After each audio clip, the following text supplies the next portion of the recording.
रामगढ़ नामक एक सुंदर सा गांव था, जहां पर एक राजा राज्य किया करता था। राजा के राज्य में सभी लोग सुखी जीवन यापन कर रहे थे। उसी राज्य में नरेश रहता था। नरेश राजा के यहाँ पर माली था। नरेश के एक बेटी थी जो उसकी बहुत सेवा करती।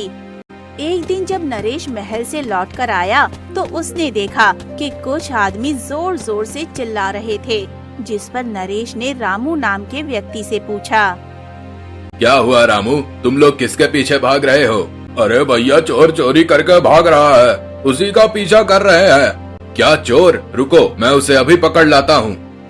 ये कहकर नरेश भी उसके पीछे भागा, पर तब तक चोर वहाँ से भाग गया था। नरेश जब घर लौटकर आया तो उसकी बेटी रोशनी ने कहा, क्या हुआ पिताजी, आप कहाँ गए थे और ये आवाज कैसी थी? अरे बेटे, हमारे गांव में चोर आ गया है, उसी के पीछे सभी भाग रहे थे। क्या चोर आ गया? आपने उसे पकड़ा नहीं? मैंने पकड़ने की कोशिश की, पर तब तक वह भाग गया। कोई बात नहीं, अब आप सो जाइए, कल आपको महल भी जाना है। हाँ हाँ, तुमने ठीक कहा। इसके बाद नरेश सो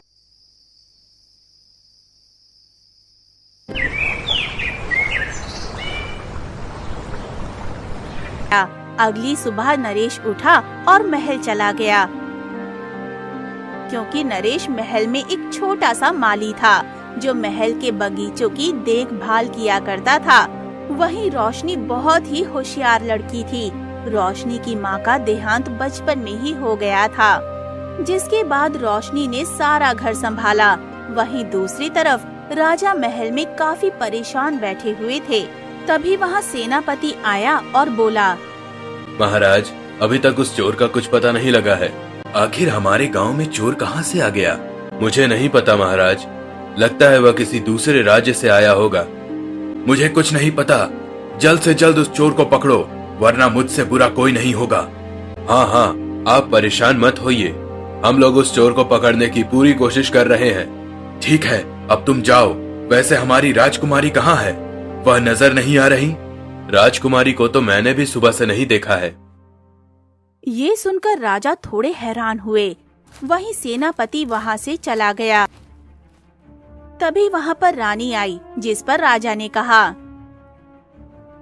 अरे महारानी, आप यहाँ पर? राजकुमारी कहाँ है?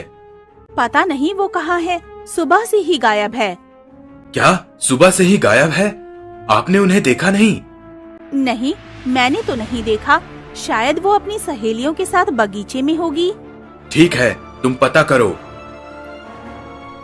इसके बाद रानी राजकुमारी को ढूंढने के लिए चली गई। वहीं राजकुमारी आराम से बगीचे में थी। तभी उन्हें नरेश दिखा, जिस पर राजकुमारी ने कहा, अरे काका, आप ये किसका पेड़ लगा रहे हैं? अरे राजकुमारी जी, गुलाब तो लाल या गुलाबी ही होता है, तो इसमें उसी रंग के फूल आएंगे। क्या गुलाब के फूल? वैसे इसमें किस रंग के फूल आएंगे?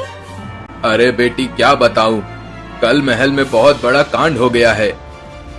तभी वहाँ पर रानी आ गई और उन्होंने कहा, अरे राजकुमारी, आप यहाँ हैं और आपके पिताजी आपको महल में ढूंढ रहे हैं।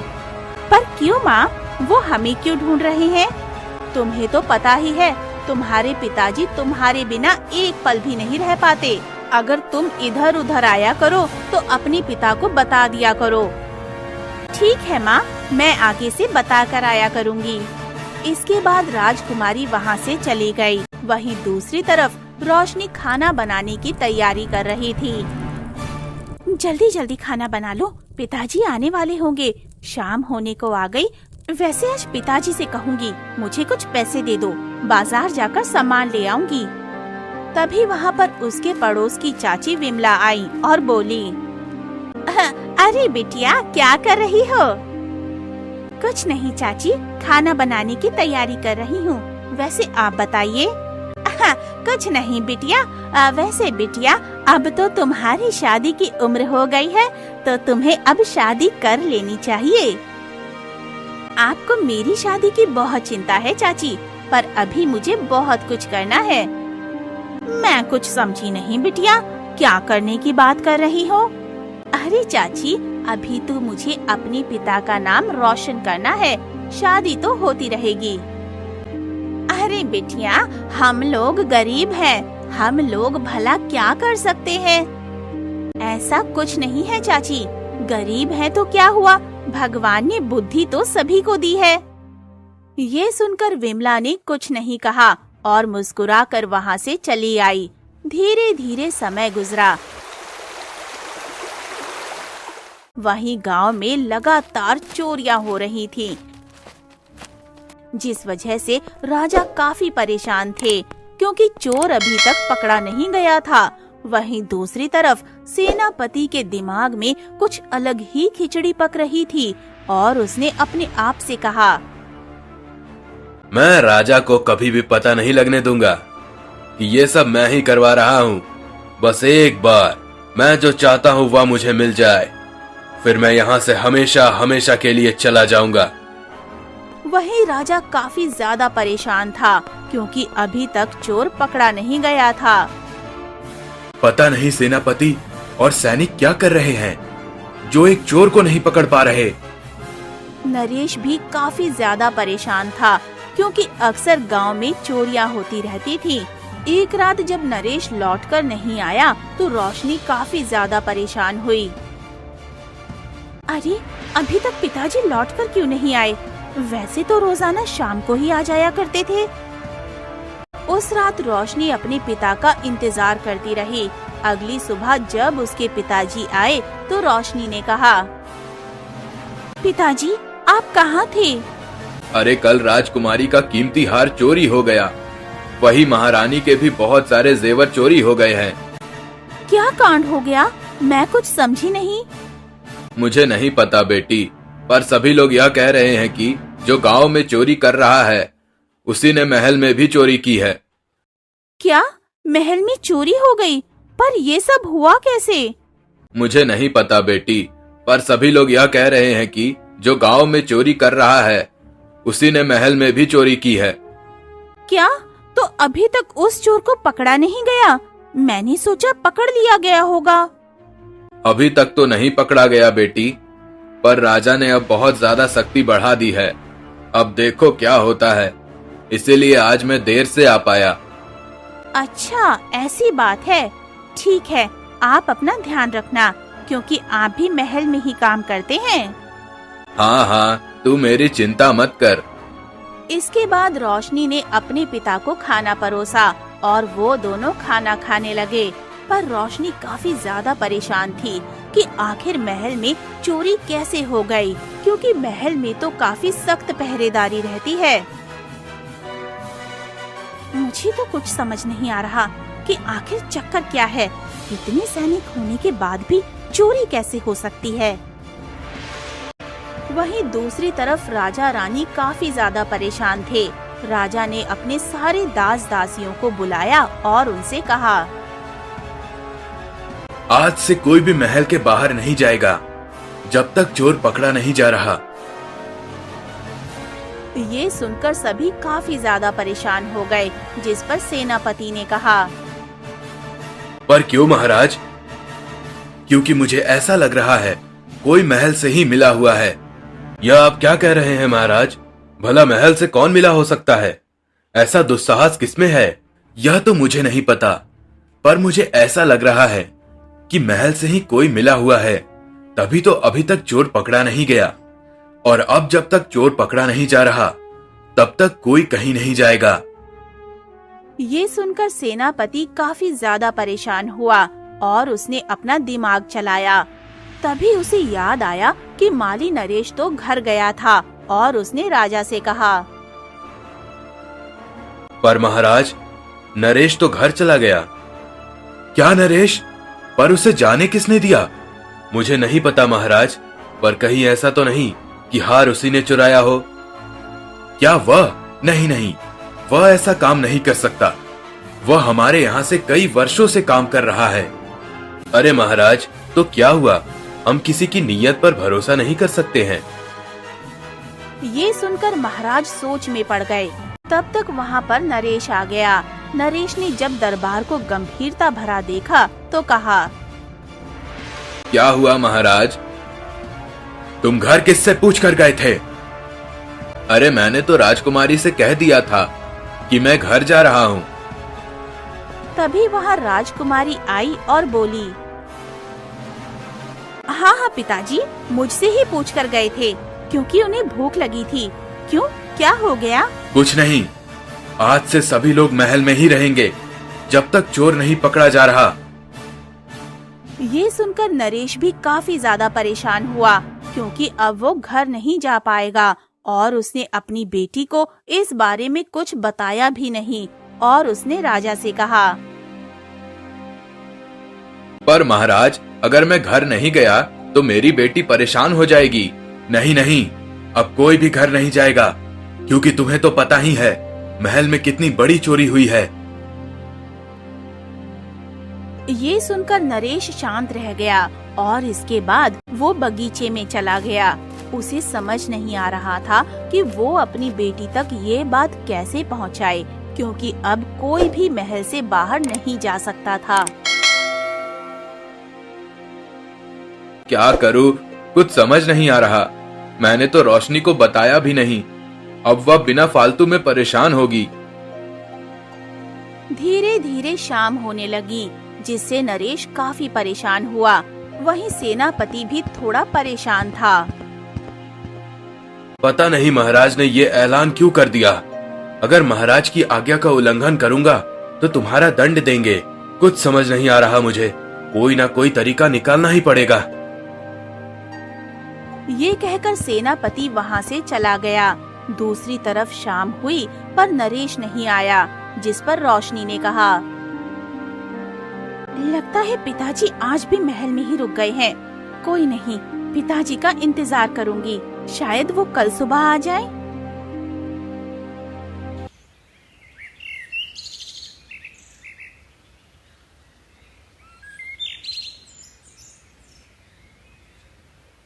धीरे धीरे 2 दिन गुजर गए पर नरेश घर नहीं आया, जिस पर रोशनी काफी ज्यादा परेशान हुई। अब तो पिताजी को आ जाना चाहिए था। आखिर पिताजी घर क्यों नहीं आए? कहीं ऐसा तो नहीं वो किसी मुसीबत में हो? मुझे महल जाकर देखना पड़ेगा। और यही सोचकर रोशनी भी महल आ गई। रोशनी सीधा राजा के पास गई। राजा ने जब रोशनी को देखा तो कहा, तुम कौन हो और महल में क्यों आई हो? मैं यहाँ पर अपने पिता नरेश से मिलने आई हूँ। वो 2 दिन से घर नहीं आए। अच्छा, तो तुम नरेश की बेटी हो। अरे मैंने ही सभी को घर जाने से मना किया है क्योंकि तुम्हें तो पता ही है महल में चोरी हुई है। हाँ हाँ महाराज, मुझे पता है। मुझे तो बस अपने पिता की चिंता हो रही थी, इसीलिए आ गई। वैसे आपसे एक बात कहूँ महाराज? हाँ हाँ कहो, क्या कहना चाहती हो? अब तो काफी दिन हो गए हैं, अभी तक चोर पकड़ा नहीं गया। ऐसा कैसे हो सकता है? यही तो मुझे समझ नहीं आ रहा, आखिर चोर को कोई पकड़ क्यों नहीं पा रहा? अगर आपकी आज्ञा हो तो क्यों ना मैं चोर को पकड़ूं? ये सुनकर राजा काफी ज्यादा हैरान हुआ। तभी वहाँ पर सेनापति आ गया। सेनापति ने जब ये सुना तो कहा, अब लड़कियां चोरों को पकड़ेंगी यहाँ पर? जब हम चोर को पकड़ नहीं पा रहे हैं तो तुम कहाँ से पकड़ोगी? ऐसा कुछ भी नहीं है सेनापति जी। लड़कियाँ हर वो काम कर सकती हैं जो लड़के कर सकते हैं। हाँ हाँ, रोशनी एकदम ठीक कह रही है। वैसे भी तुम लोगों से मैंने उम्मीद करके बहुत बड़ी गलती कर दी क्योंकि 1 महीने से ऊपर हो गया, अभी तक चोर पकड़ा नहीं गया। ये सुनकर सेनापति चुप हो गया। इस पर राजा ने कहा, ठीक है, अगर तुमने चोर को पकड़ लिया तो मैं तुम्हें 50,000 स्वर्ण मुद्राएं दूंगा। ये सुनकर रोशनी काफी ज्यादा खुश हुई और बोली, ठीक है महाराज, मुझे 2 दिन का समय दीजिए, मैं चोर को पकड़ लूंगी। क्या 2 दिन? मुझे नहीं लगता कि तुम 2 दिन में पकड़ पाओगी। मैं 2 दिन में ही चोर को पकड़ कर ले आऊंगी, क्योंकि आधी जानकारी तो मैंने पहले ही इकट्ठा कर ली है। ये सुनकर राजा और सेनापति काफी ज्यादा हैरान हुए और राजा ने कहा,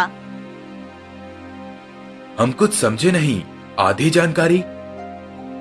हाँ महाराज, गांव में कई दिनों से लगातार चोरी हो रही है और मुझे पता लगा है कि चोर हमारे गांव से चोरी करके जंगलों में चला जाता है। क्या जंगलों में चला जाता है? ठीक है, तो तुम उस चोर का पता लगाओ। ये सुनकर रोशनी वहाँ से चली गई, जिस पर सेनापति काफी परेशान हुआ और उसने कहा, आप कहे तो मैं भी इसके पीछे जाऊं? नहीं नहीं, तुम्हें कहीं भी जाने की जरूरत नहीं है। तुम यही महल में रहो, समझे? और चोर का इसी महल में पता लगाओ। पर महाराज, महल में रहकर भला चोर का पता मैं कैसे लगा पाऊंगा? मुझे कुछ नहीं पता। अब जो कुछ करेगी वह लड़की करेगी।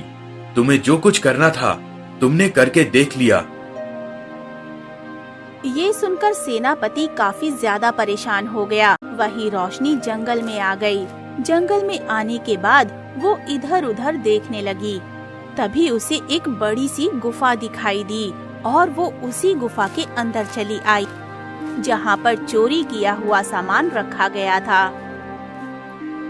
अच्छा, तो चोर यहीं पर सामान रखता है, पर यहाँ पर तो गांव वालों का सामान है। महाराज के महल से चोरी हुआ सामान कहाँ है? रोशनी उसी सामान में राजकुमारी का हार और रानी के जेवर ढूंढने लगी, पर उसे वहाँ पर वो नहीं मिले, जिस पर उसने कहा, लगता है चोर ने उन्हें कहीं और रखा है। मुझे चोर को पकड़कर उससे पूछना पड़ेगा। तभी उसे किसी के पैर की आहट सुनाई दी। उसे पता लग गया कि चोर गुफा में आ रहा है और वो एक पत्थर के पीछे छुप गई। चोर जब वहाँ आया तो उसने देखा बहुत सारा सामान इधर उधर बिखरा हुआ था, जिस पर उसने कहा, अरे यह सामान इधर उधर कैसे हो गया? मुझे ऐसा क्यों लग रहा है जैसे यहाँ कोई आया हो। कहीं ऐसा तो नहीं सैनिक यहाँ आए हो? मुझे अपना अड्डा बदलना पड़ेगा। कौन हो तुम और मुझे इस तरह क्यों बांध दिया? क्योंकि मुझे पता करना है महारानी का हार और राजकुमारी का हार कहाँ है। क्या हार? या तुम क्या कह रही हो? मुझे नहीं पता। क्या तुम्हें नहीं पता? पर ऐसा कैसे हो सकता है? तुम ही तो गांव में चोरी कर रहे हो और तुम्हारे पास ही सारा चोरी का सामान है। हाँ हाँ, मैं गांव में चोरी कर रहा हूँ, पर मैंने महल में चोरी नहीं की है। मैं तुम्हारी बातों पर कैसे यकीन करूं कि तुमने महल में चोरी नहीं की है? सच सच बताओ, वरना मुझसे बुरा कोई नहीं होगा।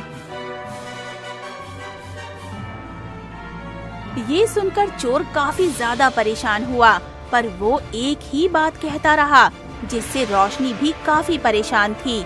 वहीं महल में जब नरेश को ये बात पता लगी तो वो भी काफी ज्यादा परेशान हुआ। अरे नहीं, रोशनी ने यह क्या कह दिया? जिस चोर को सेनापति और सैनिक नहीं पकड़ पाए, उस चोर को मेरी बेटी क्या पकड़ पाएगी? हे भगवान, मेरी बेटी की रक्षा करना। ये कहकर नरेश काफी ज्यादा परेशान हो गया। वहीं दूसरी तरफ रोशनी के काफी पूछने पर भी चोर एक ही जवाब दे रहा था, जिस पर रोशनी ने कहा, पर तुम इस गांव में चोरी कर क्यों रहे हो? क्योंकि मुझे चोरी करने के लिए किसी ने कहा था। क्या? चोरी करने के लिए किसी ने कहा था? पर आखिर किसने कहा था? नहीं नहीं, मैं तुम्हें नहीं बताऊंगा। अगर मैंने तुम्हें बता दिया तो वह मुझे मार डालेगा। तुम्हें कोई नहीं मारेगा, मैं तुम्हें वचन देती हूँ। बताओ, किसने तुम्हें चोरी करने के लिए कहा था?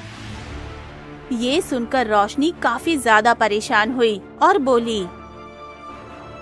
ये तुम क्या कह रहे हो? होश में तो हो? हाँ हाँ, मैं होश में हूँ, मैं सच कह रहा हूँ। पर ये कैसे हो सकता है? मुझे तो यकीन ही नहीं हो रहा। वहीं दूसरी तरफ सेनापति काफी ज्यादा परेशान था। उसे समझ नहीं आ रहा था कि वो महल से बाहर कैसे जाए। वहीं रोशनी चोर को लेकर महल आ गई। राजा ने जब चोर को देखा तो काफी ज्यादा खुश हुआ और बोला, अरे वाह, तुम तो चोर को आज ही ले आई। मुझे तो यकीन ही नहीं हो रहा कि तुम इतनी जल्दी चोर को ले आई। पर महाराज, ये एक साधारण सा चोर है और आपके यहाँ जिसने चोरी की है वो कोई और है। ये सुनकर राजा भी काफी ज्यादा हैरान हुए। यह तुम क्या कह रही हो? तुम कहना चाहती हो हमारे महल में जिसने चोरी की है वह यह चोर नहीं है? हाँ महाराज, ये तो गांव में चोरी करता है।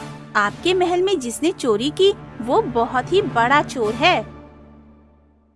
ये सुनकर राजा काफी ज्यादा हैरान हुआ। इसके बाद राजा ने सभी को दरबार में बुलाया। नरेश काफी ज्यादा हैरान था, पर अपनी बेटी को देखकर वो काफी खुश हुआ। पर वो उस समय शांत रहा। इस पर राजा ने कहा, आप बताओ वह कौन है जिसने महल में चोरी की है? यह आप क्या कह रहे हैं महाराज? भला महल में कौन चोर हो सकता है?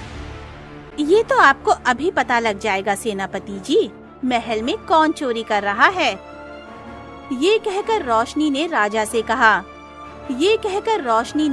कहा, अगर आपकी आज्ञा हो तो मैं कुछ कक्षों की तलाशी करना चाहूंगी। हाँ हाँ, तुम्हें आज्ञा है। नहीं नहीं, यह तुम क्या कह रही हो महाराज? और आप इसे आज्ञा कैसे दे सकते हैं? क्यों, क्या हो गया? महल में इतनी बड़ी चोरी हुई है और तुम ऐसी बातें कर रहे हो? शांत खड़े रहो। ये सुनकर सेनापति काफी ज्यादा परेशान हो गया। उसे कुछ समझ नहीं आ रहा था कि वो आखिर क्या करे, और मौका पाकर उसने भागने की कोशिश की, पर वो बुरी तरह हैरान हो गया क्योंकि उसके सामने रोशनी खड़ी थी और उसने उसे पकड़ लिया। कहाँ जा रहे हो सेनापति जी? और तुम तो कक्ष की तलाशी लेने गई थी ना? मैं कहीं नहीं गई थी, वो तो मेरी एक चाल थी। वहीं ये सब देखकर राजा भी काफी हैरान हुए और बोले, सेनापति, तुम इतने ज्यादा घबरा क्यों रहे हो और कहाँ जा रहे हो? महाराज, ये इसलिए घबरा रहे हैं कि महल में चोरी किसी और ने नहीं बल्कि सेनापति जी ने ही की है। क्या, सेनापति ने? यह तुम क्या कह रही हो? इसके बाद रोशनी ने राजा को सारी बातें बताई, जिसे सुनकर राजा काफी ज्यादा हैरान हो गए और बोले, मुझे तुमसे ऐसी उम्मीद नहीं थी सेनापति। तुमने यह सब क्यों किया? क्योंकि आप मेरी तनख्वाह नहीं बढ़ा रहे थे, इसलिए मैंने सोचा अगर मैं यहाँ से सारे जेवर चुराकर बेच दूंगा तो मैं माला माल हो जाऊंगा और यहाँ से गायब हो जाऊंगा। पर रोशनी ने मुझे गायब होने से पहले ही पकड़ लिया। अच्छा, तो ऐसी बात है, इसीलिए तुमने इस चोर को भेजा जिससे सभी को लगे यह चोर चोरी कर रहा है। अब तुम्हें सीधा कारागार मिलेगा। ये कहकर राजा ने कुछ सैनिकों को बुलाया और सेनापति को कारागार में डाल दिया, जिससे सभी लोग काफी ज्यादा खुश हो गए। और इसके बाद राजा ने रोशनी से कहा, मानना पड़ेगा रोशनी, तुम काफी बुद्धिमान हो। जो काम हमारे सैनिक नहीं कर पाए तुमने उसे बड़ी आसानी से कर दिया। धन्यवाद महाराज। नरेश, मुझे तो यकीन ही नहीं होता तुम्हारी बेटी इतनी बहादुर है। यह सब तो भगवान की माया है। भगवान की माया नहीं, यह कहो तुम्हारी बेटी की माया है। और मैं चाहता हूँ अब तुम्हारी बेटी हमारी नई सेनापति बने। क्या सेनापति? पर वह कैसे? मुझे पता है तुम यही तो कहना चाहते हो, वह सेनापति नहीं बन पाएगी। पर आज के समय में लड़का लड़की कुछ नहीं, सभी बराबर हैं और वही मेरी अगली सेनापति होगी। ये सुनकर नरेश रोशनी से काफी ज्यादा खुश हुए और नरेश ने अपनी बेटी से कहा, बेटी, आज मैं बहुत खुश हूँ। तूने आज मेरा सिर गर्व से ऊंचा कर दिया है। तूने साबित कर दिया अगर बेटियां चाहे तो अपने पिता की किस्मत बदल सकती है। और इसके बाद राजा ने उन्हें इनाम दिया, जिससे उन लोगों की किस्मत बदल गई और अब वो लोग बहुत ही ज्यादा खुश थे। और रोशनी भी काफी ज्यादा खुश थी क्योंकि अब वो महल की नई सेनापति थी और आराम से अपने कार्य का निर्वाह कर रही थी। वहीं नरेश भी अब काफी ज्यादा खुश था। इसके बाद वो लोग गांव में आ गए। गांव में आने के बाद रोशनी ने अपने पिता से कहा, पिताजी आज मैं बहुत खुश हूँ। हाँ, तुमने बिल्कुल ठीक कहा, आज तो खुशी का ही दिन है। तभी वहाँ पर विमला भी आ गई। विमला को जब पता लगा रोशनी महल की नई सेनापति बनी है तो उसने कहा, बिटिया मानना पड़ेगा, तुमने तो आज गांव वालों का नाम रोशन कर दिया। जैसा नाम है वैसा ही तुमने हम सभी का नाम रोशन कर दिया।